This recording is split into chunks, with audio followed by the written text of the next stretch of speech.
नमस्कार, न्यूज के इकलौते फैमिली शो न्यूज की पाठशाला में आपका स्वागत है। मैं हूं विद्यानाथ झा। सबसे पहले आपको बता दूं कि पाठशाला में आज क्या क्या है और कौन कौन से सब्जेक्ट पर क्लास लगने वाली है। प्रधानमंत्री नरेंद्र मोदी के साथ मुख्यमंत्रियों की बैठक, कुछ बहुत कड़े फैसले का प्लान बन रहा है। नरेंद्र मोदी ने जैसे ही फोड़ा हिंदू ग्रोथ रेट का बुलबुला, पूरी कांग्रेस में क्यों हड़कंप मच गया। Congress growth rate versus NDA growth rate, गजब की लड़ाई। मोदी ने 2047 तक विकसित भारत का ट्रेलर दिखा दिया। टीएमसी में भाईपो बनाम वफादार अभिषेक बनर्जी पर ममता के करीबी भी क्यों खफा हैं। कल्याण बनर्जी ममता बनर्जी को क्या अल्टीमेटम दे चुके हैं। ममता ने क्या सच में पूरी ताकत झोंक दी। विरोधी गुट 19 एमपी नहीं जुटा पाएंगे। अभिषेक बनर्जी पर सीआईडी ने कसा शिकंजा, अब चाहकर भी ममता नहीं बचा पाएंगे। भारत के रसीले आम को लेकर जापान तक क्यों हंगामा है। भारत के आम में ऐसा क्या पाया गया है। आम, लीची, तरबूज जैसे रसीले भारतीय फल को लेकर सच में कोई साजिश, जो दवा है वो सही है क्या। हॉर्मुज बंद, क्रूड ऑयल फिर से महंगा, क्या फिर से डीजल पेट्रोल के दाम बढ़ने वाले। भारतीय नाविकों को अमेरिका ने बनाया निशाना, यूएन तक पहुंचा मामला। ट्रंप और क्या क्या करें। और अंत में हमारा स्पेशल सेगमेंट, वो सवाल जो दिमाग की बत्ती जला दे। लोटा, मटका, सुराही जिसका इस्तेमाल कभी हर घर में हुआ करता था, आज भी कुछ लोग इसका इस्तेमाल करते हैं। इनके नीचे का हिस्सा फैला हुआ और मुहाना गर्दन नुमा होता है, लेकिन ऐसा क्यों, सोचा है कभी। दिन भर के रिवीजन के बाद पाठशाला में पहली क्लास, जिसमें आपको बताऊंगा प्रधानमंत्री नरेंद्र मोदी के साथ मुख्यमंत्री की बैठक, कुछ बहुत कड़े फैसले का प्लान है क्या। नरेंद्र मोदी ने जैसे ही फोड़ा हिंदू ग्रोथ रेट का बुलबुला, पूरी कांग्रेस में हड़कंप मच गई। Congress growth rate versus NDA growth rate, गजब की लड़ाई। मोदी ने 2047 तक विकसित भारत का ट्रेलर दिखा दिया है। आज पीएम मोदी को प्रधानमंत्री की कुर्सी संभाले 4400 दिन पूरे हो गए हैं, यानी कि 4400 दिन पूरे हो गए हैं। अभी कल ही पीएम मोदी ने नया रिकॉर्ड अपने नाम किया और आज नए जोश, नई ऊर्जा के साथ विकसित भारत के लक्ष्य को पूरा करने के मिशन में जुट गए। क्योंकि प्रधानमंत्री नरेंद्र मोदी एक काम खत्म करने के बाद दूसरे काम के लिए लग जाते हैं बॉस, और यही वजह है कि प्रधानमंत्री अब 2047 के लक्ष्य के लिए लग गए। पीएम मोदी ने आज नीति आयोग की बैठक ली। इस बैठक में क्या कुछ हुआ, क्या फैसले लिए गए, मोदी ने सभी राज्यों के मुख्यमंत्रियों को विकास का कौन सा मंत्र दिया है, ये आज आपको बताने वाला हूं। भारत के लिए नीति आयोग वो पॉलिसी थिंक टैंक है जो भारत की जरूरतों और मौकों के हिसाब से योजनाएं बनाता है। इसीलिए जब 2014 में नरेंद्र मोदी पहली बार पीएम बने तो उन्होंने सबसे पहले उस योजना आयोग को रिफॉर्म करके रिबूट किया, जो देश के विकास के लिए योजनाएं बनाता था। योजना आयोग में कई खामियों को दूर करने के बाद पीएम मोदी ने इसके एक्स्ट्रा को दुरुस्त किया और एक नया नाम दिया, नीति आयोग। नीति यानी कि national institution for transformation India, और यहीं से इंडिया की जबरदस्त ट्रांसफॉर्मिंग जर्नी की शुरुआत होती है, जो अब ऐसी स्पीड पकड़ चुका है कि 2047 में विकसित भारत बनाने का लक्ष्य और मजबूत हो चुका है। मोदी रुकने वाले नहीं है बॉस। ऐसा नहीं है कि मोदी पीएम की कुर्सी पर 12 साल बिताने पर कंफर्ट जोन में चले गए। होता ना कई बार कि अरे बहुत कर लिया, बहुत हो गया, अब थोड़ा आराम कर। लेकिन प्रधानमंत्री नरेंद्र मोदी की डिक्शनरी में आराम नाम का कोई शब्द ही नहीं है बॉस। कल पूरे देश ने उनके मजबूत इरादों की धाड़ फिर से सुनी। कल एनडीए की बैठक में मोदी ने ठोक कर कहा कि राष्ट्र हित में कई बड़े और कड़े फैसले तेजी से लिए जाए। मोदी किन फैसलों की ओर इशारा कर रहे थे, आगे आपको बताने वाला। आजकल कांग्रेस और राहुल गांधी अपने ही देश की अर्थव्यवस्था को कमजोर बताने वाला ढिंढोरा पीट रहे हैं, लेकिन पीएम मोदी ने आंकड़ों के साथ बता दिया कि भारत ने ग्रोथ रेट में क्या कमाल करके देखा। मोदी ने यह भी बता दिया कि अर्थव्यवस्था की कमजोर ग्रोथ रेट कब थी, किसके शासनकाल में थी, और कांग्रेस की सरकारें देश की धीमी अर्थव्यवस्था का ठिकरा देश की बहुसंख्यक हिंदू आबादी पर कैसे फोड़ती थी। हिंदू ग्रोथ रेट जैसा टर्म कहां से आया, किसने पहली बार यूज किया, और यह टर्म यूज करने के पीछे सोच और साजिश क्या थी, आज यह भी आपको बताने वाला। भारत जिस स्पीड से 2047 तक विकसित राष्ट्र बनने के लक्ष्य की ओर दौड़ रहा है, अब मोदी उसी स्पीड को सुपर स्पीड में बदलने के लिए क्या क्या करने वाले हैं, इसका ट्रेलर भी मोदी ने कल दिखा दिया। डिटेल में आपको बताने वाला हूं। पीएम मोदी ने कल वो ऐलान कर दिया जिसके बारे में 2014 के पहले सरकारें सोच भी नहीं सकती थी और सोच ही नहीं रही। वो इतना सोचते ही नहीं थे। उनको लगता था कि 5 साल तक कुर्सी पर जमे रहे, फिर चुनाव आएगा, फिर चुनाव जीते और फिर 5 साल अपनी कुर्सी बचा कर रखे। इसके आगे वो नहीं सोचा। लेकिन प्रधानमंत्री नरेंद्र मोदी कुर्सी के साथ साथ देश के लिए सोचते हैं। वो चुनाव में प्रचार करने के लिए निकलते हैं तो उससे पहले देश में आगे क्या होने वाला है और क्या करना चाहिए और कितनी स्पीड से करना चाहिए, यह सब प्लान कर लेते हैं। इसके बारे में आज आपको बताने वाला, लेकिन पहले एक ट्रेलर आपको दिखा।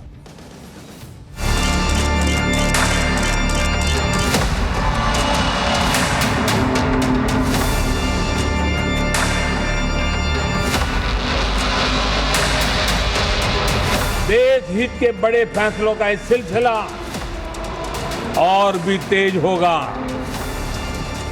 तेज गति से आगे बढ़ेगा।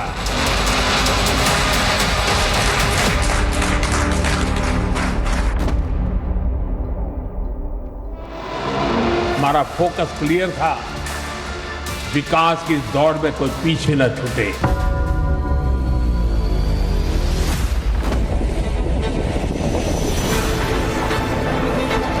देशवासी मेड इन इंडिया विमान में ही यात्रा करेंगे, वो दिन मैं देख रहा हूं।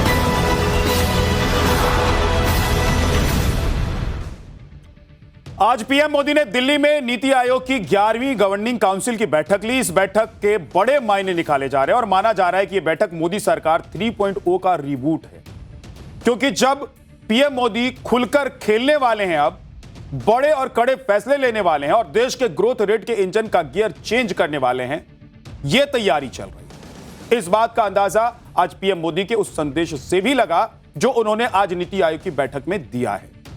आज सभी राज्यों के मुख्यमंत्रियों से पीएम मोदी ने कहा कि भारत आत्मविश्वास और दृढ़ संकल्प से अपनी विकास यात्रा पर आगे बढ़ रहा है। पीएम ने कहा कि विकसित भारत के लक्ष्य को हासिल करने में हमारी सामूहिक जिम्मेदारी भी और ज्यादा बढ़ गई। प्रधानमंत्री नरेंद्र मोदी ने यह भी कहा कि राज्यों के बीच सहयोग, संवाद और अनुभवों का आदान प्रदान विकास का आधार होना चाहिए और नीति आयोग राज्यों के लिए एक ऐसे मंच की भूमिका निभा सकता है जहां वो विकसित भारत के लक्ष्य को हासिल करने के लिए मिलकर काम कर सकें।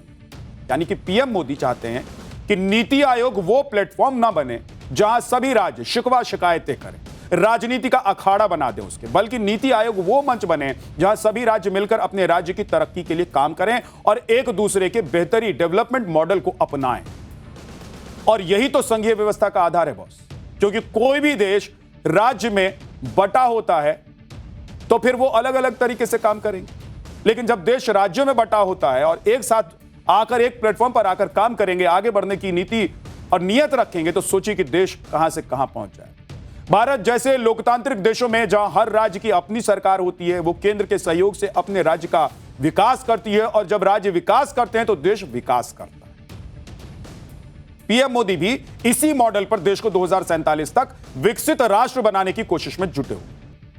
बॉस, कल पीएम मोदी ने एनडीए की बैठक में ऐसी बात कह दी कि इंडी गठबंधन भीतर तक हिला हुआ है। मोदी ने सीना ठोक कर कह दिया कि अब और तेजी से बड़े और कड़े फैसले लिए जाएं।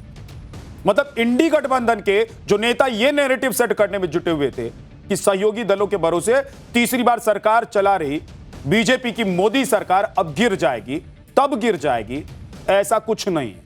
क्योंकि अगर ऐसा होता तो ना पीएम मोदी की बॉडी लैंग्वेज ऐसी होती जैसी आपने देखी और ना उनके इरादे और उनके अल्फाज ऐसे होते। यानी कि मोदी ने इशारा कर दिया कि इंडी गठबंधन ने एकजुट होकर भले ही महिला आरक्षण संशोधन विधेयक को लोकसभा में पारित नहीं होने दिया, लेकिन मोदी सरकार चुप बैठने वालों में से नहीं है। मोदी सरकार फिर से ताकत जुटाई और देश की नारी शक्ति को उनके हिस्से का अधिकार दिलाने की जोरदार कोशिश करेगी। इससे पहले भी पीएम मोदी ने ऐसे ऐसे कड़े और बड़े फैसले लिए जिसके बारे में विपक्ष ने कभी सोचा भी नहीं था। मतलब सोचा क्या, कभी विपक्ष के दिमाग में भी नहीं आता होगा, क्योंकि विपक्ष तो हर चीज को वोट बैंक से जोड़कर और तौलकर देखता था। विपक्ष को ना उम्मीद थी कि मोदी और उनकी पार्टी और सरकार की परवाह मोदी किए बिना कुछ भी बड़ा फैसला ले सकते हैं और ऐसा फैसला ले सकते हैं जो कभी विपक्ष ने सोचा ही नहीं होगा। तो राष्ट्रहित में मोदी कैसे फैसले लेते हैं, एक बार फिर से मोदी ने साफ कर दिया। आप देखिए कि जब मोदी 2014 में पहली बार पीएम बने, तब उन्होंने 900 दिनों के भीतर ही जाली नोटों का नेक्सस खत्म करने के लिए नोटबंदी का बड़ा फैसला लिया और देश का टैक्सेशन सिस्टम सुधारने के लिए 1132 दिनों के भीतर जीएसटी का फैसला ले लिया। अब सोच रहे हैं बॉस, इतने बड़े बड़े फैसले और मोदी सरकार ने ऐसा लिया कि सब देखते रहे। जब मोदी 2019 में दूसरी बार प्रधानमंत्री बने तब उन्होंने 61 दिनों के भीतर ट्रिपल तलाक की कुप्रथा को कानून बनाकर खत्म कर दिया। और इस कड़े फैसले के 6 दिन के बाद ही, यानी कि 2019 में दूसरी बार पीएम बनने के मात्र तब 67 दिनों के भीतर ही आर्टिकल 370 को खत्म करके सबसे बड़ा फैसला मोदी सरकार ने लिया और देश को एक नासूर से आजाद करा। और यही नहीं, 2019 में दूसरी बार पीएम बनने के महज 195 दिन के बाद ही मोदी ने सीए कानून बना दिया। बॉस 2020 में जब कोरोना महामारी दुनिया में दस्तक दे रही थी, मोदी ने तभी भांप लिया था कि गरीबों के लिए रोटी का संकट आने वाला है। इसलिए मोदी ने 2019 में सरकार बनने के 300 दिनों के भीतर ही 80 करोड़ गरीबों की मुफ्त अनाज देने का बहुत बड़ा प्लान तैयार कर लिया था। यह स्कीम पिछले 6 साल से लगातार चालू है। इस बार भी मोदी सरकार 3.0 में मोदी ने सरकार बनाने के 300 दिनों के भीतर ही वक्त संशोधन कानून बना दिया। और कल पीएम मोदी ने एक बार फिर से बता दिया कि राष्ट्रहित में बड़े और कड़े फैसले और तेजी से लिए जाएंगे। एक बार सुनिए। एनडीए सरकार राष्ट्रहित में कोई भी काम करने से पीछे नहीं रही और हम सभी को इस बात पर गर्व है। मैं आज देश को फिर आश्वस्त करूंगा, देश हित के बड़े फैसलों का इस सिलसिला और भी तेज होगा, तेज गति से आगे बढ़ेगा। भारत की जिस चमचमाती अर्थव्यवस्था को डेड इकोनॉमी बनाने में राहुल गांधी डोनाल्ड ट्रंप की हां में हां मिला चुके हैं और कांग्रेस कैसे मोदी सरकार के विरोध में देश विरोधी बयानबाजी पर उतर आई है, यह भी आप देखिए। कांग्रेस जोर जोर से इस बात पर ढिंढोरा पीट रही है और इस बात का ढिंढोरा पीट रही है कि देश की अर्थव्यवस्था कमजोर हो रही है, बर्बाद हो रही है, आर्थिक सुनामी आने वाली है। यही काम कांग्रेस की पूर्व सरकारों के दौरान भी होता था, जिसका जिक्र आज पीएम मोदी ने किया है। पीएम मोदी ने कल एनडीए की बैठक में हिंदू ग्रोथ रेट टर्म का जिक्र किया और कहा कि कांग्रेस भारत के धीमे विकास के लिए इसे जिम्मेदार ठहराती। हिंदू ग्रोथ रेट शब्द पहली बार कब इस्तेमाल हुआ, आपको बताने वाला हूं। आप देखिए कि सबसे पहले 1978 में अर्थशास्त्री राजकृष्ण ने हिंदू ग्रोथ रेट शब्द का इस्तेमाल किया। Rajkrishna Delhi school of economics में पढ़ाते थे। आजादी के बाद 1950 से 1980 के दशक के बीच जीडीपी ग्रोथ रेट 4% थी और उस दौर में हिंदुओं की प्रजनन दर कम थी। इसी पर राजकृष्ण ने तंज कसते हुए इस शब्द का इस्तेमाल किया था। उन्होंने इसे हिंदुओं की प्रजनन दर से जोड़ दिया था, जो उस वक्त काफी कम थी। उस वक्त उन्होंने कहा था कि देश की आर्थिक हालत भी ऐसी ही बन चुकी। उस वक्त उनके कहने का मतलब यह था कि देश की विकास दर और हिंदुओं की प्रजनन दर एक समान।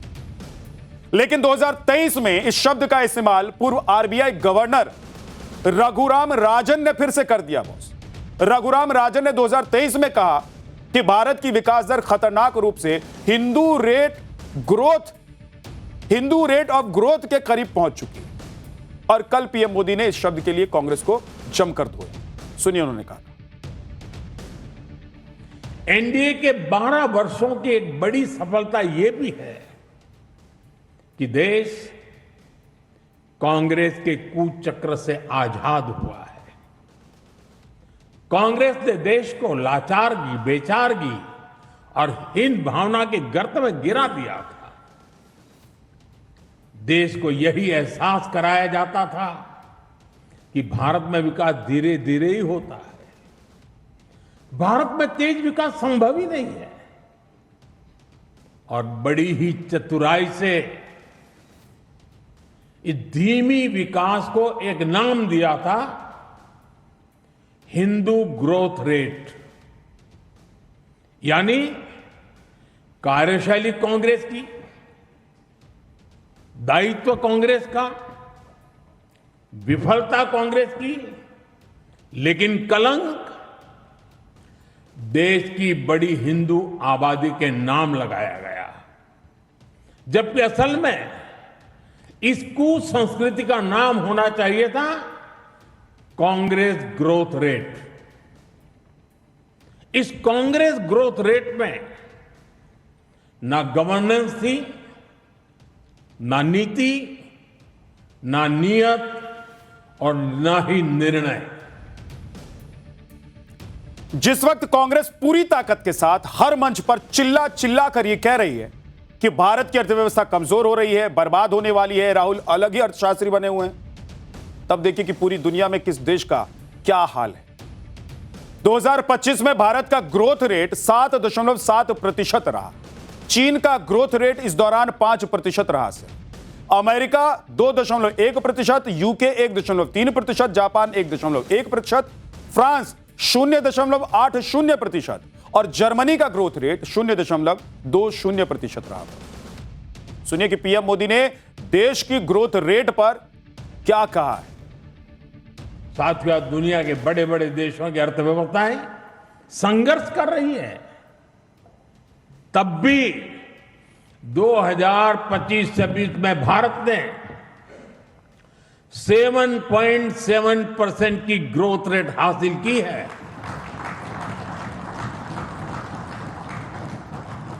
और पिछला क्वार्टर तो जो 31 मार्च को खत्म हुआ, उसमें भी भारत की ग्रोथ 7.8% रही है। यह सफलता इतनी आसान नहीं है दोस्तों। हम फ्रेजाइल 5 के कटघरे से बाहर निकलकर आज दुनिया की तेज गति से आगे बढ़ने वाली अर्थव्यवस्था बन चुके हैं। भारत आज दुनिया की 5वीं अर्थव्यवस्था बना हुआ है, तो इसके पीछे मोदी सरकार की कड़ी मेहनत और बड़े फैसले हैं बॉस। ये मोदी ने देश की जरूरतों को अपनी नीतियों और निर्णयों का आधार बनाया। नई सोच से नए फैसले लिए। मोदी सरकार ने युवाओं के लिए स्किल डेवलपमेंट इंडस्ट्री बनाई, कोऑपरेटिव मिनिस्ट्री बनाई और भी कई नए फैसले लिए गए मोदी सरकार में। यानी कि मोदी सरकार का फोकस क्लियर था कि विकास की इस दौड़ में कोई पीछे नहीं छूट जाए। सुनिए कि पीएम मोदी ने क्या कुछ कहा इसको। हमने देश की जरूरतों को अपनी नीतियों और निर्णयों का आधार बनाया। नई सोच से नए फैसले लिए। हमने युवाओं के लिए स्किल डेवलपमेंट मिनिस्ट्री बनाई। सहकारी क्षेत्र को मजबूती देने के लिए अलग कोऑपरेटिव मिनिस्ट्री बनाई। हमारे मछुआरे भाई बहनों के लिए अलग फिशरीज मिनिस्ट्री बनाई। हमारा फोकस क्लियर था, विकास की इस दौड़ में कोई पीछे न छूटे। भारत अब मेड इन इंडिया की उड़ान भर रहा है बॉस। आज ये तस्वीर देखकर हर भारतीय का सीना गर्व से चौड़ा हो रहा होगा, क्योंकि आज से पहले किसी ने इस नजारे को देखने की कल्पना तक नहीं। ये made in India C-295 plane है। ये भारत में बना पहला एयरक्राफ्ट है, यानी कि मोदी सरकार से पहले किसी सरकार ने सोचा ही नहीं कि देश में एयरक्राफ्ट का निर्माण किया जाए। भारत में निर्मित पहले एयरबस C-295 सैन्य परिवहन विमान में वडोदरा स्थित फाइनल असेंबली लाइन से अपनी पहली सफल परीक्षण उड़ान पूरी कर ली है। यह उड़ान विमान के पोस्ट प्रोडक्शन टेस्टिंग प्रोसेस का एक महत्वपूर्ण फेज है और भारतीय एविएशन और रक्षा क्षेत्र के लिए एक बड़ी उपलब्धि मानी जा रही है। आप देखिए कि मोदी के कौन कौन से फैसले लिए जिसके बारे में किसी सरकार ने सोचा तक नहीं। इंडिया सेमीकंडक्टर मिशन 2021, 1 सितंबर 2025 तक 10 प्रोजेक्ट्स को मंजूरी मिल चुकी है, जिसमें कुल मिलाकर 1.60 लाख करोड़ का निवेश है। 6 राज्यों में यह हो रहा है। डिफेंस सेक्टर में आत्मनिर्भर भारत मेक इन इंडिया अभियान के तहत भारत ने अपनी रक्षा उत्पादन क्षमता को अभूतपूर्व बढ़ाया है। भारत दुनिया के 84 देशों को रक्षा निर्यात कर रहा है। इसमें अमेरिका, फ्रांस, अर्मेनिया जैसे देश भारत के शीर्ष रक्षा खरीदारों में शामिल हैं। PLI स्कीम के मैन्युफैक्चरिंग को बढ़ावा दिया गया। PLI का मतलब है कि प्रोडक्शन लिंक इनिशिएटिव। भारत के आत्मनिर्भर बनने के दृष्टिकोण को ध्यान में रखते हुए भारत की विनिर्माण क्षमताओं और निर्यात को बढ़ाने के लिए 14 प्रमुख क्षेत्रों के लिए उत्पादन से जुड़ी प्रोत्साहन योजनाएं चालू कर दी गई। डिजिटल इकोनॉमी की ओर बढ़ा भारत। UPI की शुरुआत 2016 में RBI के द्वारा की गई, जो कि भारत का एक make in India project. Startup India scheme दिसंबर 2025 तक 2 लाख से ज्यादा स्टार्टअप के साथ भारत दुनिया के सबसे बड़े स्टार्टअप इकोसिस्टम के रूप में मजबूती से खड़ा हुआ है। इन मान्यता प्राप्त स्टार्टअप्स में से 45% से अधिक में कम से कम एक महिला निदेशक है या फिर उसमें भागीदारी। एक दशक पहले भारत में 500 से कम स्टार्टअप्स थे। यह अभियान विकसित भारत 2047 के लक्ष्य को हासिल करने की भारत की यात्रा के साथ आगे बढ़ रहा है। अब देखिए कि 2014 में $1 बिलियन के से अधिक वैल्यू वाली केवल 4 निजी स्वामित्व वाली कंपनियां थी, जो कि आज बढ़कर 120 से अधिक हो गई। इनकी जो कुल वैल्यू थी वो $350 बिलियन से ज्यादा है। अब मोदी का विजन देखिए बॉस। आज मोदी ने ऐलान किया कि बहुत जल्द भारत का हर नागरिक मेड इन इंडिया प्लेन में उड़ान भरेगा। आप सुनिए। आज हम made in India transport aircraft बना रहे हैं। वो दिन दूर नहीं जब Bharat made in India civil aircraft भी बनाएगा।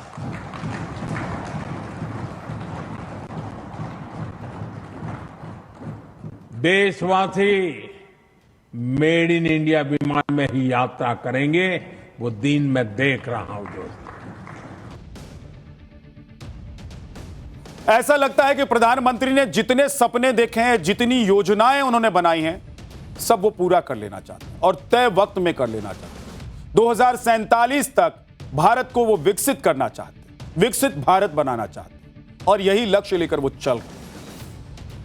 पाठशाला में अगला चैप्टर जिसमें आपको बताऊंगा टीएमसी में भाईपो बनाम वफादार, अभिषेक बनर्जी पर ममता के करीबी भी क्यों खफा हैं, कल्याण बनर्जी ममता बनर्जी को क्या अल्टीमेटम देने वाले हैं, उन्होंने क्या कह दिया है, ममता ने क्या सच में पूरी ताकत झोंक दी है, विरोधी गुट 19 एमपी नहीं जुटा पाएंगे क्या, अभिषेक बनर्जी पर सीआईडी ने कसा शिकंजा, अब चाहकर भी ममता नहीं बचा पाएंगे। ममता बनर्जी अपने सियासी करियर के सबसे मुश्किल दौर से गुजर रही हैं।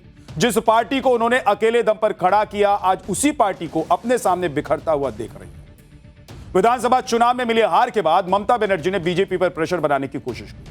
पहले उन्होंने मुख्यमंत्री पद से इस्तीफा दिया और इसके बाद कोलकाता की सड़कों पर प्रदर्शन किया। लेकिन इस बीच ममता बनर्जी को उनके ही विधायकों और सांसदों ने झटके पर झटका देना शुरू कर दिया। आज ममता बनर्जी के तीसरे राज्यसभा सांसद प्रकाश बड़ाइक ने अपनी पार्टी से इस्तीफा दे दिया। आप देखिए कि 15 साल तक बंगाल की सत्ता संभालने वाले ममता बनर्जी के पास अब लोकसभा में 28 में से 8 सांसद बचे हुए, राज्यसभा में 13 में से 10 सांसद बचे हुए, विधानसभा में 80 में से सिर्फ 15 विधायक बचे हुए। अब सोचिए बॉस, ये 1 महीने में कितना खेला हो गया। ममता बनर्जी कहती रही थी कि बंगाल में खेला होवे, लेकिन जनता ने टीएमसी के साथ खेला किया और उसके बाद अब टीएमसी के नेता ही ममता बनर्जी के साथ खेला कर, यानी कि कुल मिलाकर 23 सांसद और 65 विधायक पिछले 1 महीने में ममता बनर्जी का साथ छोड़ चुके हैं। लेकिन आज ममता बनर्जी को सबसे बड़ा झटका तब लगा जब उनके सबसे करीबी सांसद कल्याण बनर्जी भी नाराज हो गए बॉस। कल्याण बनर्जी ने तो यहां तक कह दिया कि ममता बनर्जी को अभिषेक और उनमें से किसी एक को चुनना होगा। कल्याण बनर्जी क्यों नाराज हो गए हैं, यह आपको बताने वाला। वहीं शत्रुघ्न सिन्हा और प्रतिमा मंडल ने ममता बनर्जी के साथ वफादारी की बात तो कही, लेकिन अभिषेक बनर्जी को लेकर गुस्सा जता दिया। अभिषेक बनर्जी को लेकर टीएमसी में इतनी नाराजगी क्यों है, ममता बनर्जी क्यों अभी भी भाईपो प्रेम में उलझी हुई हैं, ये सब आपको बताने वाला है। लेकिन सबसे पहले एक वीडियो।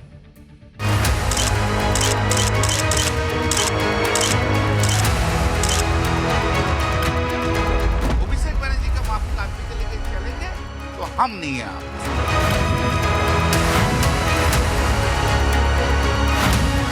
मैं आज उनकी दुख की घड़ी में, उनकी तकलीफ की घड़ी में मैं ममता जी का साथ नहीं छोड़ सकता। कांग्रेस के साथ एक साथ काम करना जरूरी है, इतना मैं बोल सकता हूँ।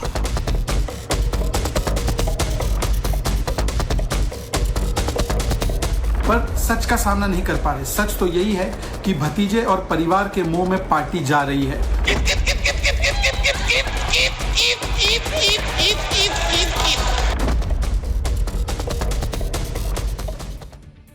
जब तक सत्ता थी तब तक साथ था, तब तक आप देखिए कि नेता क्या क्या बोलते थे, क्या क्या कहते थे, कैसे टीएमसी के लिए बैटिंग और बॉलिंग क्या करते थे, फील्डिंग क्या करते थे।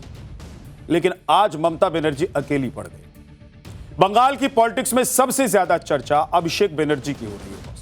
ममता बनर्जी पर उन्हें संरक्षण देने और पार्टी के पुराने नेताओं से ज्यादा तवज्जो देने के आरोप लग रहे हैं। हालात यह है कि जितने भी विधायकों और सांसदों ने पार्टी छोड़ी है, सभी नेता अभिषेक बनर्जी पर हमलावर हैं, लेकिन ममता बनर्जी भाईपो का हाथ छोड़ने को तैयार नहीं। लेकिन अब अभिषेक बनर्जी मुश्किल में फंस गए। विधायकों के फर्जी हस्ताक्षर के मामले में सीआईडी ने ऐसा शिकंजा कस दिया है कि आज अभिषेक बनर्जी को सीआईडी के दफ्तर में पेश होना पड़ गया। अभिषेक बनर्जी आज ही दिल्ली से लौटे हैं। दिल्ली से लौटने के बाद अभिषेक बनर्जी अपने घर पहुंचे, जहां से सीधे सीआईडी के ऑफिस पहुंच गए। कोलकाता के सीआईडी ऑफिस से हमारी संवाददाता की एक रिपोर्ट आपको दिखाऊंगा। सीआईडी के सूत्र बताते हैं कि उन्हें वही रेजोल्यूशन बुक यहां पर लानी होगी जिसमें उनके भी दस्तखत है और साथ ही वो प्रपोजर भी है, और उसी से जो है हैंडराइटिंग मैच नहीं करने का आरोप तृणमूल कांग्रेस के 2 विधायक ने लगाया था। साथ ही हम दिखा रहे हैं कि इस सीआईडी के दफ्तर में किस तरीके से सुरक्षा इंतजाम को पुख्ता किया गया है। बड़ी संख्या में यहां पर पुलिस कर्मियों को तैनात किया गया है और साथ ही सीनियर ऑफिसर्स भी मौजूद थे। और इस बीच अभिषेक बनर्जी पहुंच गए हैं सीआईडी के दफ्तर और फिलहाल इसी फर्जी साइन मामले में उनसे पूछताछ शुरू कर दी गई है। अभिषेक बनर्जी आज सीआईडी दफ्तर में तो पेश हो गए, लेकिन उनके लिए राहत इस बात की ही है कि सीआईडी अभी उन्हें गिरफ्तार नहीं कर पाई। कलकत्ता हाई कोर्ट ने इस मामले में अभिषेक बनर्जी को कुछ राहत दी है। कोर्ट ने आदेश दिया है कि इस मामले में 2 हफ्ते तक सख्त कार्रवाई नहीं होगी। अगर आगे पूछताछ की जरूरत पड़ती है तो एजेंसी 24 घंटे पहले नोटिस देगी। वहीं कोर्ट ने अभिषेक बनर्जी को आज 6 बजे से पहले पेश होने को भी कहा था। जाली हस्ताक्षर मामले के अलावा अभिषेक बनर्जी पर चुनाव के दौरान भड़काऊ भाषण देने और मनी लॉन्ड्रिंग के भी आरोप, जिन्हें लेकर जांच एजेंसियां उन पर शिकंजा कसती हुई दिखाई दे रही। लेकिन आज अभिषेक बनर्जी को लेकर ममता बनर्जी के सामने एक और मुसीबत खड़ी हो गई। ममता बनर्जी के सबसे करीबी कल्याण बनर्जी ने बगावत कर दी। कल्याण बनर्जी भी अभिषेक बनर्जी के रवैये से नाराज थे। उन्होंने तो यहां तक कह दिया कि ममता दीदी को तय करना होगा कि वो मेरे साथ हैं या फिर अभिषेक बनर्जी के साथ। सुनिए कि कल्याण बनर्जी ने क्या कहा, उसके बाद बताऊंगा कि टीएमसी में अभिषेक बनर्जी को लेकर विरोध क्यों तेज हो रहा है। ये अनटॉलरेबल हो गया। इस टाइम में हम दीदी का पास खड़ा है, आप लोग देख रहे हैं, हर जगह हम जा रहे हैं, रिस्क लेके जा रहे हैं, तब भी उसको डिसरेस्पेक्ट करने का आदत नहीं बदला। वो सबको समझता है वो तो कैमक स्ट्रीट का एम्प्लॉय है।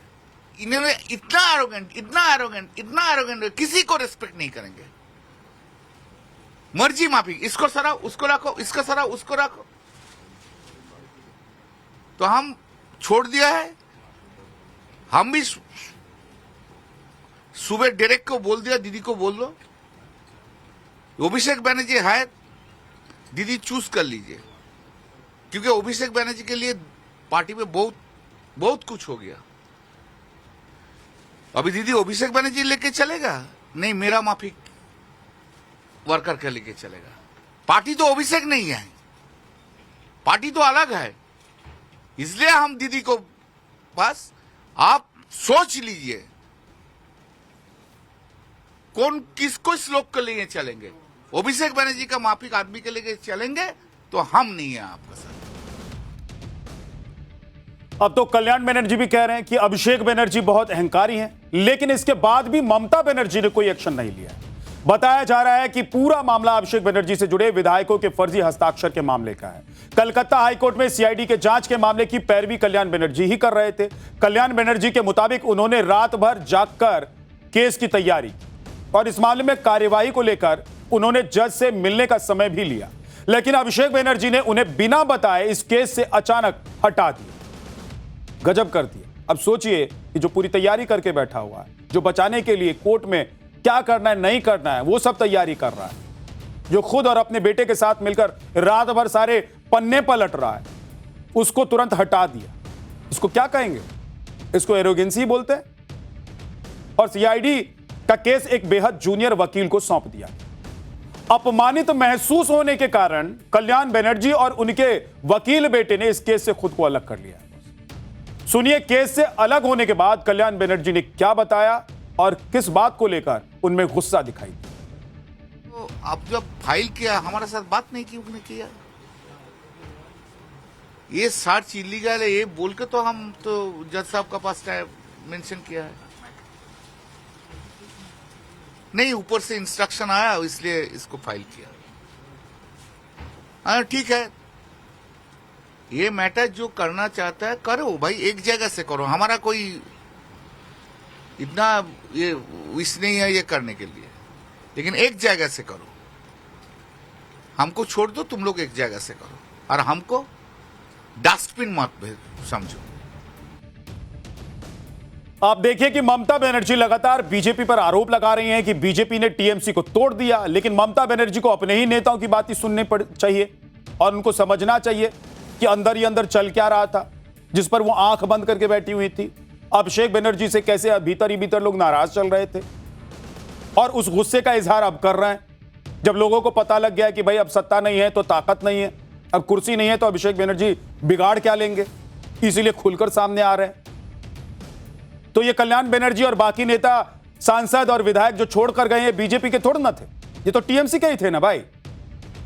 सुनिए कि टीएमसी के अंदर और टीएमसी के बाहर अभिषेक बनर्जी का किस तरह से, किस लेवल पर विरोध चल रहा है बॉस।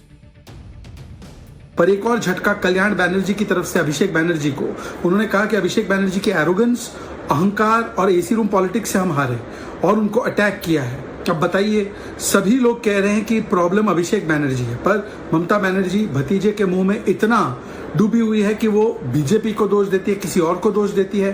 अब कांग्रेस के साथ मिलने के कगार पर आ चुके हैं, पर सच का सामना नहीं कर पा रहे। सच तो यही है कि भतीजे और परिवार के मुंह में पार्टी जा रही है। एक व्यक्ति जिसका योग्यता नहीं है एक काउंसिलर बनने का, दीदी ने धृतराष्ट्र की तरह अपनी आंखें बंद कर ली और उस व्यक्ति को प्रतिष्ठित करने के लिए राजनीति में उन्होंने सबको साइड कर दिया। पार्टी के अंदर बोलने जाओ तो पार्टी से साइडलाइन कर दिए जाओगे, और पार्टी छोड़ के अगर बाहर जाके बोलने जाओ या मीडिया के सामने कुछ बोलो तो उसके ऊपर आर्म्स एक्ट के केस डाल दिए जाएंगे, उसके ऊपर नारकोटिक्स के गांजा के केस डाल दिए जाएंगे और उनके परिवार को तबाह कर दिया जाए। एक व्यक्ति ने पूरा पार्टी को खत्म कर दिया, पार्टी का नाम बदनाम कर दिया, पार्टी का इज्जत मिट्टी में मिला दिया। सिर्फ पैसा पैसा पैसा पैसा पैसा। अभी इनके साथ जो होगा वो होगा, आगे आने वाले दिन में इस व्यक्ति का भविष्य अच्छा नहीं है। ये जो युवराज, अभी युवराज को चक्की पीसने का टाइम आ गया है। अब सोचिए कि जो ममता बनर्जी बीजेपी पर एजेंसियों के इस्तेमाल का आरोप लगाती रही हैं हमेशा से, उन्हीं के पार्टी के नेता, प्रवक्ता, सांसद, विधायक सब आरोप लगा रहे हैं कि अपनी पार्टी जब सत्ता में थी तब कैसे एजेंसियों का इस्तेमाल करके अपने ही नेता को परेशान करते थे अगर कोई उनके खिलाफ आवाज उठाने की कोशिश करे। अपने ही नेता डर के मारे कुछ नहीं बोल रहे थे। तो जो आरोप बंगाल में लगता था कि डर और भय से बंगाल भरा हुआ है और बीजेपी जो कहती थी कि भय मुक्त बनाएंगे पश्चिम बंगाल को, गलत कहती थी क्या? और देखिए भय मुक्त हुआ है जब पश्चिम बंगाल, तो खुद टीएमसी के नेता कैसे खुल खुल कर बोल रहे हैं, निकल कर बोल रहे हैं, कह रहे हैं कि पार्टी छूटे तो छूटे, सांसद विधायक रहें ना रहें देख लेंगे, लेकिन भाई अब बर्दाश्त नहीं करें। और ऐसे ऐसे लोग जो कोई राइट हैंड कोई लेफ्ट हैंड माना जाता था ममता दीदी का, वो सब आज खुलकर बोल रहे हैं, कह रहे हैं कि भाई चुन लो अभिषेक बनर्जी कि कल्याण बनर्जी। ये सब वही लोग हैं ना जो ममता बनर्जी के आगे पीछे लेफ्ट राइट हमेशा रहते थे और बहुत पावरफुल माने जाते रहे 15 साल तक जब सत्ता में ममता बनर्जी रही। लेकिन आज देखिए कि कुलबुलाहट कैसे बाहर निकल रही और कैसे ये तमाम नेता आज अभिषेक बनर्जी और ममता बनर्जी को आईना दिखा रहे हैं। ये बता रहे हैं कि डर के आगे झुके हुए थे, भय के आगे हम लोग कुछ बोल नहीं रहे। बंगाल में रहना था, कलकत्ता में रहना था, इसलिए बर्दाश्त कर रहे थे बहुत, नहीं तो बर्दाश्त करते। 1 महीने के भीतर इन नेताओं ने खेला कर दिया ममता बनर्जी के साथ। इधर ममता बनर्जी अपने भतीजे अभिषेक बनर्जी के खिलाफ कुछ बोलना नहीं चाहती है और उधर एक एक करके उनसे सांसद टूटते जा रहे हैं। आज टीएमसी के राज्यसभा सांसद हैं प्रकाश चिक, उन्होंने भी इस्तीफा दे दिया बॉस। पिछले 4 दिनों में 13 में से 3 राज्यसभा सांसद ममता बनर्जी का साथ छोड़ चुके। आप देखिए कि कैसे और किस लेवल पर बगावत चल रही और ममता बनर्जी और अभिषेक बनर्जी को लेकर कितनी नाराजगी है। लोग कह रहे हैं ममता बनर्जी तो ठीक है, ममता बनर्जी से गिले शिकवे जो हैं वो तो दूर कर लेंगे, लेकिन पहले अभिषेक बनर्जी को साइड लगाई। तो कहते युवराज की तरह रहते हैं। अभी सुना ना आपने, इनका भविष्य गर्दिश में। ये कह रहे हैं टीएमसी के प्रवक्ता और नेता रहे हुए जो अभी छोड़े हैं अपनी पार्टी को। आप सुनिए कि इस्तीफा देने के बाद प्रकाश चिक ने देख रहे हैं आप, सब कह रहे हैं कि हमारा पर्सनल है। अब पार्टी का कुछ नहीं बचा हुआ है। पार्टी भी बचेगी कि नहीं बचेगी? पार्टी कांग्रेस में चली जाएगी। जो टीएमसी कांग्रेस से निकले थी वापस कांग्रेस में घुस जाएगी। चर्चा है बॉस। आज ही टीएमसी के पूर्व प्रवक्ता रिजू दत्ता ने भी दावा किया कि टीएमसी की राज्यसभा सांसद कोयल मलिक ने भी इस्तीफा दे दिया है। यानी कि टीएमसी से अब तक 4 सांसद इस्तीफा दे चुके हैं। ममता बनर्जी के लिए आज एक राहत वाली खबर भी आई। वैसे टीएमसी सांसद शत्रुघ्न सिन्हा ने कहा कि उन्हें भी बागी नेताओं की तरफ से गुट में शामिल होने का ऑफर मिला, लेकिन उन्होंने ममता बनर्जी का साथ नहीं छोड़ने का फैसला किया। शत्रुघ्न सिन्हा का सुनिए। ममता जी ने जिन्होंने मेरे दुख में साथ दिया, मेरे दुख की घड़ी में साथ दिया, तकलीफ की घड़ी में मेरा साथ दिया, मैं आज उनकी दुख की घड़ी में, उनकी तकलीफ की घड़ी में मैं ममता जी का साथ नहीं छोड़ सकता हूं। हालांकि अपने इस बयान के कुछ देर बाद ही शत्रुघ्न सिन्हा ने पीएम मोदी के साथ अपनी फोटो पोस्ट कर दी। अब सोच रहे हैं कि बोल कोई क्या रहा है, कर क्या रहा है, और उन्हें सबसे लंबे समय तक पीएम बने रहने की बधाई भी दी। कल तक कोई नहीं जो बोल रहा है, जो कर रहा है। शत्रुघ्न सिन्हा ने वो हिम्मत दिखाई है, पहले दीदी की तारीफ करते हुए और बाद में ये फोटो शेयर कर दी। अब सोचिए कि अंदर अंदर चल क्या रहा होगा। गजब चल रहा है। देखते जाइए तमाशा कहां तक चलता है और पश्चिम बंगाल में क्या क्या होता है। बहरहाल पाठशाला में गर्मी के सबसे लोकप्रिय फल यानी कि मैंगो यानी कि आम के एक्सपोर्ट का चैप्टर आपको बताने वाला। भारत के रसीले आम को लेकर जापान तक क्यों हंगामा मचा हुआ है? भारत के आम में ऐसा क्या पाया गया? आम, लीची, तरबूज जैसे रसीले भारतीय फल को लेकर सच में कोई साजिश या जो दावा है वही सही है?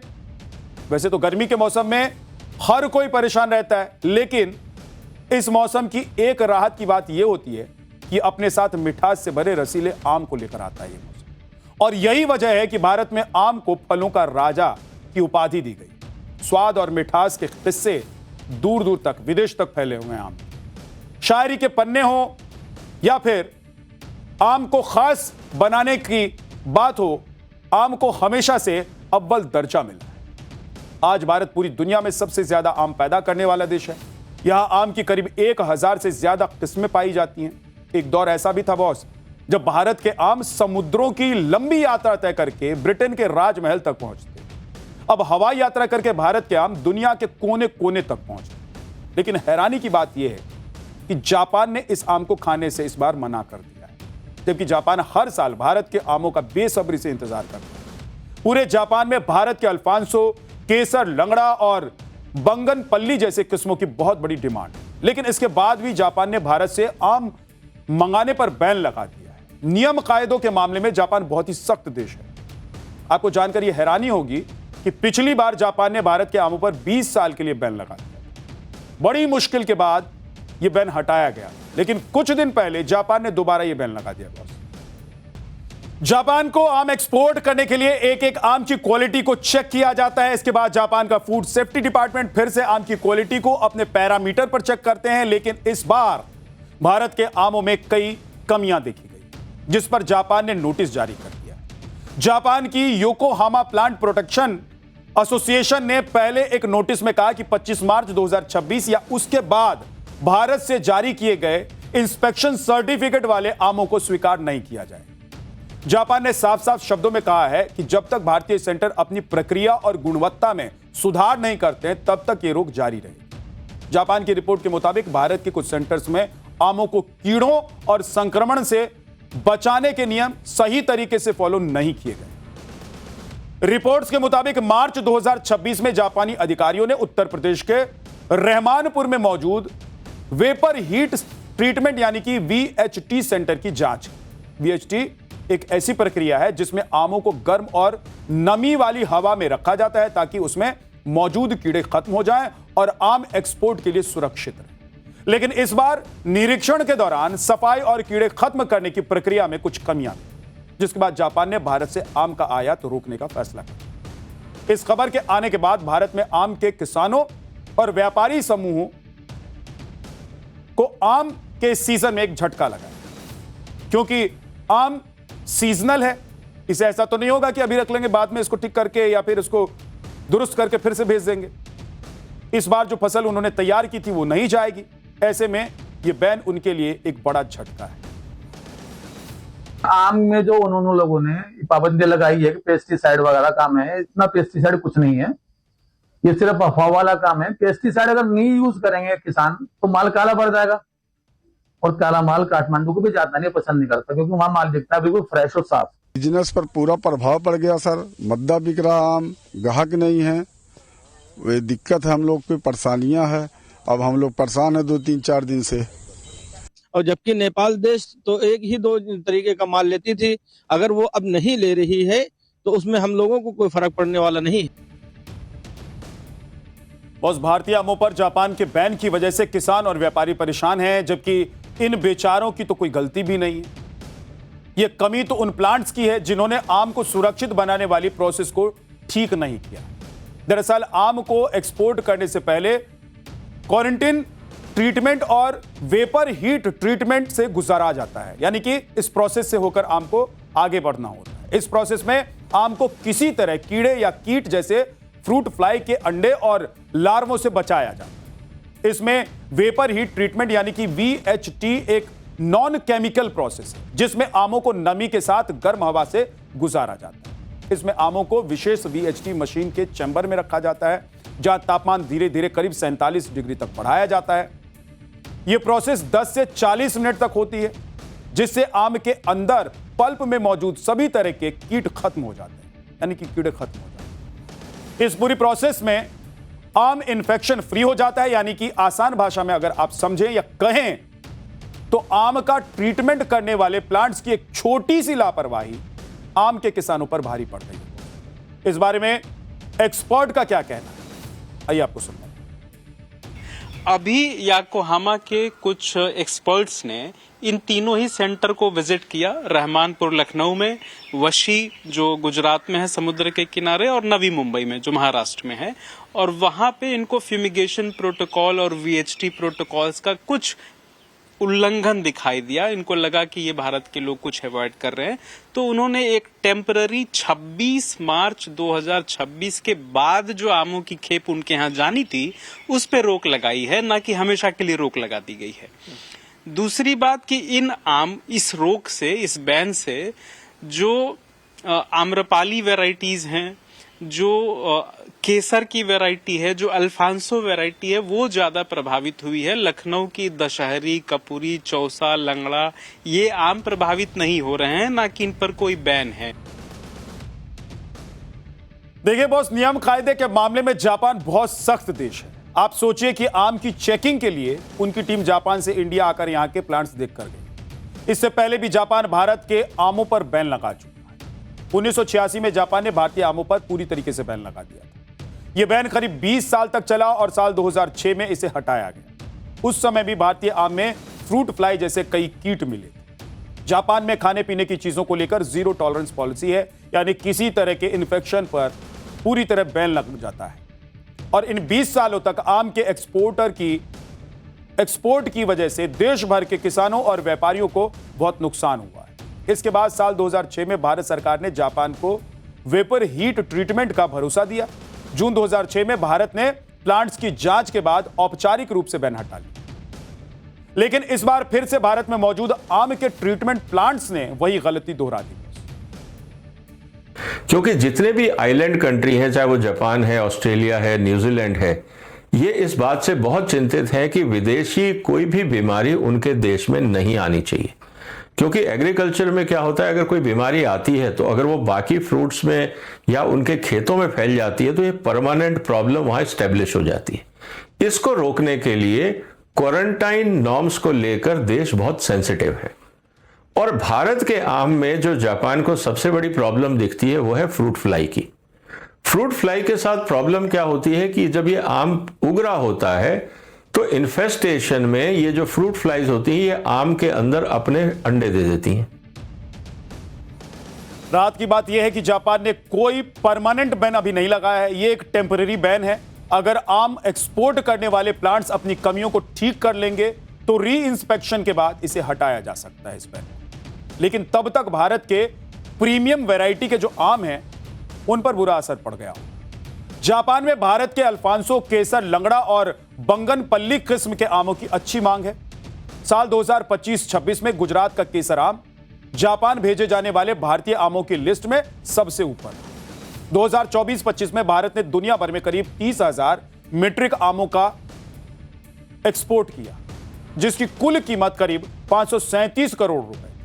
भारत के सबसे बड़े बाजार यूएई, अमेरिका, ब्रिटेन, कुवैत और कतर है, जबकि जापान मैंगो एक्सपोर्ट का एक छोटा लेकिन प्रीमियम और हाई वैल्यू बाजार माना जाता है। यहां कुछ आम की कुछ वैरायटी में पीस के हिसाब से अच्छी कीमत मिल जाती है, लेकिन इस बैन की वजह से किसानों और एक्सपोर्टर्स को मार्जिन और ब्रांडिंग का नुकसान होगा। लेकिन दूसरा पहलू इसका यह भी है कि भारतीय बाजारों में ये प्रीमियम क्वालिटी के आम कम कीमत पर आपको मिल जाए, यानी कि आम जिस प्रीमियम क्वालिटी के आम का मजा आप शायद आम के जापान जाने की वजह से नहीं ले पाते होंगे, इस बार उसका मजा, उसका लुत्फ आप उठा पाए। पाठशाला में नेक्स्ट चैप्टर अमेरिका ईरान युद्ध से जुड़ा हुआ। हॉर्मुज बंद, क्रूड ऑयल फिर से महंगा, क्या फिर से डीजल पेट्रोल के दाम बढ़ने वाले हैं? भारतीय नाविकों को अमेरिका ने बनाया निशाना, यूएन तक पहुंचा मामला, ट्रंप और क्या क्या करेंगे? ईरान में फिर से धमाके हो रहे हैं, जवाब में ईरान भी अमेरिकी ठिकानों को टारगेट कर रहा है। 8 अप्रैल को हुए युद्ध विराम के बाद दोनों देश फिर से आमने सामने। करीब 62 दिनों की शांति के बाद हॉर्मुज में जहाजों की आवाजाही ना के बराबर हो गई है और इसका असर दुनिया भर में देखा जा रहा है। क्रूड ऑयल की कीमतों में फिर से बढ़ोतरी देखी जा रही है। ब्रेंट क्रूड और अमेरिकी WTI क्रूड कल के मुकाबले महंगा हो, और ट्रंप ने जैसे ही ऐलान किया है कि वो आज रात ईरान पर सबसे बड़ा हमला करेंगे, उसके बाद तो तेल के दामों में उछाल आनी ही। जिस तरह से हॉर्मुज से होकर गुजरने वाले जहाजों को निशाना बनाया जा रहा है और खासकर भारतीय नाविकों वाले जहाज चपेट में आए हैं, उसके बाद यह चिंता और बढ़ गई है। सवाल यही उठ रहा है कि क्या तेल में फिर से आग लग जाएगी? क्या $150 प्रति बैरल के पार चला जाएगा क्रूड ऑयल? और अगर क्रूड ऑयल महंगा होता जाएगा तो क्या खाने पीने की चीजें सस्ती बचेंगी? पेट्रोल और डीजल का क्या होगा? 1 महीने के भीतर 4 बार पेट्रोल और डीजल के दाम बढ़ चुके हैं बॉस। उसके बाद घरेलू गैस भी 29 रुपए महंगी हो गई है। अगर युद्ध चलता रहा तो जाहिर सी बात है कि आम आदमी पर इसका असर पड़ेगा। वैसे भी अमेरिका के राष्ट्रपति डोनाल्ड ट्रंप कह चुके हैं कि उन्हें महंगाई पसंद है और अमेरिका कच्चे तेल की कीमतों पर अपना कंट्रोल चाहता है। ट्रंप की जिद कैसे दुनिया भर में एनर्जी क्राइसिस का नया संकट पैदा करने वाली है? पाठशाला में इस चैप्टर में तेल गैस से जुड़े आपके हर सवाल का जवाब दूंगा, मगर पहले हॉर्मुज से आई उस खबर के बारे में आपको बता देता हूं जिसके बाद डोनाल्ड ट्रंप भी सोच रहे होंगे कि क्या ही कर दिया है वो। अमेरिका की लड़ाई ईरान से चल रही है। हॉर्मुज को लेकर दोनों देश आमने सामने हैं, मगर इस युद्ध में भारतीय टारगेट पर आ रहे हैं। फिर से एक ऐसे जहाज पर अटैक किया गया है जिसमें भारतीय नाविक सवार थे। ओमान तट के पास 20 भारतीय नाविकों वाले टैंकर पर जोरदार अटैक हुआ, उसकी अमेरिका ने जिम्मेदारी भी ली। यूएस सेंट्रल कमांड का कहना है कि MT जलवीर ईरानी तेल ले जा रहा था जिस पर अटैक किया गया है। इससे पहले अमेरिका ने सेत्तेबेल्लो और मेरीवेक्स पर भी फायरिंग की थी और इन दोनों ही जहाजों पर भारतीय नाविक सवार थे। इनमें से सेत्तेबेल्लो पर 3 भारतीय क्रू के सवार होने की जानकारी मिली थी और उनकी जान चली गई थी। अमेरिका की इस हरकत पर भारत ने कड़ा विरोध जताया है। अमेरिकी दूतावास के प्रभारी अधिकारी को विदेश मंत्रालय बुलाकर बताया गया कि भाई साहब ये सब नहीं चलने वाला है, समझ जाइए जल्दी से। जहाजों पर होने वाले हमले बंद होने चाहिए और समुद्री कर्मचारियों की सुरक्षा हर हाल में जरूरी है। मामला यूएन तक पहुंच गया है बॉस, जहां भारत ने आपत्ति जता दी। Our trade and energy supply chains are dependent on stability in the region, and any major disruption has serious consequences for the Indian economy. India is also firmly opposed to attacks on merchant shipping, as many of our nationals are prominent in its global workforce. Many Indian nationals have lost their lives or are missing as a result of attacks against countries of the region and against merchant vessels and sea lanes of communication. Boss, दुनिया का करीब 20% oil जिस Hormuz root से होकर गुजरता है, अगर वहां अटैक होंगे तो जाहिर सी बात है कि कच्चे तेल पर इसका असर पड़ेगा, और वही हो भी रहा है। कच्चे तेल की कीमतें अंतर्राष्ट्रीय बाजार में छलांग लगा रही हैं। ब्रेंट क्रूड आज सुबह $95 प्रति बैरल और अमेरिकी WTI क्रूड $92 तक पहुंच गया है। आज जैसे ही ट्रंप ने सोशल अकाउंट ट्रूथ के जरिए ऐलान किया कि वो ईरान पर आज रात सबसे बड़ा हमला करने वाले हैं, उसके बाद फिर से कच्चे तेल की कीमतों में उछाल देखा। हालांकि बाद में फ्लक्चुएट करता दिखाई दिया। ये ट्रंप ने क्या कुछ कहा है पहले वो आपको बता देता हूं, फिर आपको समझाऊंगा कि इससे तेल की कीमतों में क्या असर पड़ने वाला है। ट्रंप ने अपनी धमकी में कहा है कि अमेरिका आज रात ईरान पर जबरदस्त हमला करेगा। यह भी ट्रंप ने दावा किया है कि खर्ग आइलैंड और तेल से जुड़े दूसरे इंफ्रास्ट्रक्चर्स पर भी कब्जा करे। ट्रंप के मुताबिक ईरान के तेल और गैस मार्केट पर पूरी तरीके से उनका कंट्रोल होगा। इसके लिए ट्रंप ने वेनेजुएला का उदाहरण दिया। वेनेजुएला के तत्कालीन राष्ट्रपति मादुरो को पकड़कर अमेरिका ने वहां की कच्चे तेल से जुड़ी सुविधाओं पर अपना नियंत्रण कर लिया। ट्रंप का कहना है कि ईरान का हाल भी ऐसा ही होने वाला है, क्योंकि ईरान की हमला करने की क्षमता खत्म हो चुकी। ट्रंप ने इस धमकी से पहले क्या कुछ कहा था वो भी आपको सुनवा देंगे। You know what I really love? I love the inflation. You know why? Because as soon as this war is over, you know, I can say it now. Something you didn't know. Do you know we've been taking out millions of barrels of oil? Nobody knows it. You know who doesn't know about it? Iran until right now. मतलब इन भाई साहब को महंगाई पसंद है, फिर चाहे दुनिया कितनी भी एनर्जी क्राइसिस से होकर गुजरे और कुछ भी हो जाए। गजबे आदमी है भाई। नॉर्वे की ऊर्जा रिसर्च और इंटेलिजेंस फर्म रेस्टेड एनर्जी ने एक डरावनी रिपोर्ट जारी की है, जिसमें बताया गया है कि पिछले 3 महीने में 100 करोड़ बैरल कच्चे तेल की आपूर्ति प्रभावित हुई। अपनी इस रिपोर्ट में खाड़ी के 6 प्रमुख उत्पादक देशों को आधार बनाया है इसने, और इस रिपोर्ट में दावा किया गया है कि मिडिल ईस्ट में जंग की वजह से इन देशों में हर रोज 1 करोड़ 18 लाख बैरल तेल उत्पादन नहीं हो पा रहे हैं। मतलब इतने तेल का प्रोडक्शन होना रोजाना ठप हो गया है। इसमें चेतावनी जारी की गई है कि ऐसी स्थिति रही तो क्रूड ऑयल की कीमत $150 प्रति बैरल तक पहुंच सकती है। यह भी चेतावनी जारी की गई है कि भारत जैसे बड़े आयातक देशों के लिए महंगाई का खतरा बढ़ेगा और वैश्विक अर्थव्यवस्था पर भी गहरा असर पड़ेगा। वैसे तो भारत ईरान से कच्चा तेल खरीदता नहीं है। 7 साल बाद 6 लाख बैरल ऑयल लिया भी था, लेकिन उससे छोड़ अगर दीजिए तो तेल व्यापार जीरो रहा है। मगर फिर भी ब्रेंट क्रूड की कीमतों पर असर तो पड़ेगा ही। हालांकि राहत की बात यह है कि भारत के पास फिलहाल इतना कच्चा तेल है कि हॉर्मुज बंद रहने पर भी बहुत बड़ी आफत आने नहीं वाली है। केंद्रीय मंत्री हरदीप पुरी ने बताया है कि फिलहाल 60 दिनों के लिए तेल और गैस का स्टॉक मौजूद है, इसलिए घबराने की जरूरत नहीं है। सरकार की तरफ से यह भी जानकारी दी गई है कि देश में घरेलू स्तर पर एलपीजी गैस का प्रोडक्शन बढ़ाकर 54,000 मीट्रिक टन पहुंचाया गया है, जो कि पहले 32,000 मीट्रिक टन से बहुत ज्यादा है। सूत्रों का यह भी दावा है कि भारत के पास कच्चा तेल अगस्त तक की मांग को पूरा करने के लिए काफी है, जबकि आधी जुलाई तक एलपीजी को लेकर गंभीर समस्या नहीं आने वाली। मगर फिर भी Abu Dhabi national oil company और दूसरे सप्लायर से खरीद बढ़ा दी गई है। वेनेजुएला से भी तेल मंगाया जा रहा है।